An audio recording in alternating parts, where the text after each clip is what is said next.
If I were to describe my experience with Ocean's 8, I would say it was like going into a gelato shop and you have all of these amazing samples to try, and you are allowed to try each sample. So you go from sample to sample, and some things you love, some things you only kind of like, but then you are not able to order anything beyond that. You are only given samples of things that could be amazing, but you won't actually get it. That was a very similar experience I had with Ocean's 8. This movie had so much potential, and the biggest reason is the fantastic cast that is lined up for this. As for the standouts, my number one definitely has to be hands down Sandra Bullock. You are reminded by seeing this film how much you love her, and everyone loves her for good reason. It's just Sandra Bullock. She was fantastic in her role. My next standout would have to be Anne Hathaway. I thought she did a fantastic performance in this film.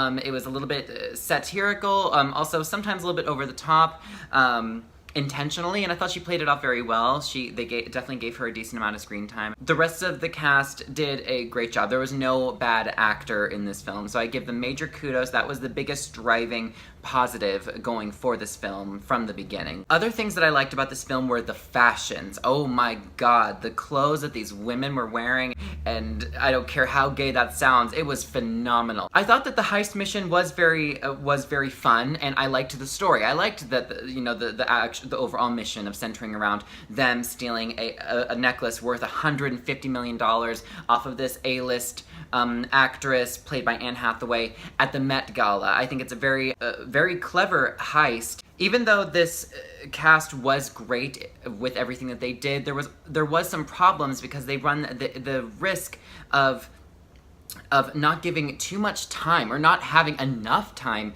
to establish these cast members and really develop them well and really give them equal screen time. I was sorry to say that Cate Blanchett really doesn't have nearly as much screen time as you think she would have, since she's the best friend of Sandra Bullock's character. I was disappointed that she didn't have as much screen time. I also thought Mindy Kaling was robbed. She really didn't have that much screen time as well, especially her being, one of the comedy actresses recruited for this movie. I was sad that I didn't get as much from her. This movie did struggle with being able to give me enough meat to chew on with all of these characters, because they are so fun, and I enjoyed all of them, and I wanted to see more of them, and I wanted to see more just interactions with them. This movie had so much potential to be great, and it wasn't great, and some reasons around that were, I honestly thought that this film didn't have enough obstacles for these characters to overcome personally. It kind of sometimes felt like it was developing and moving along too perfectly, and it didn't mix things up as much as I would have liked. This movie does have some twists, especially in the last half, which were fun, but I honestly thought that the majority of them came very left field,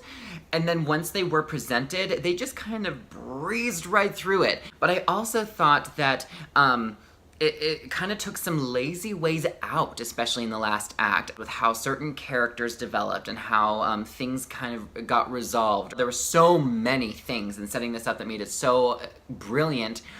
Why didn't they use that creativity with some of the twists and things that happened in the last act? I felt like it just really kind of lost its footing. The thing that I was trying to kind of make sense of, especially when going back to the marketing of this film, was, is it trying to be funny or is it trying to be thrilling?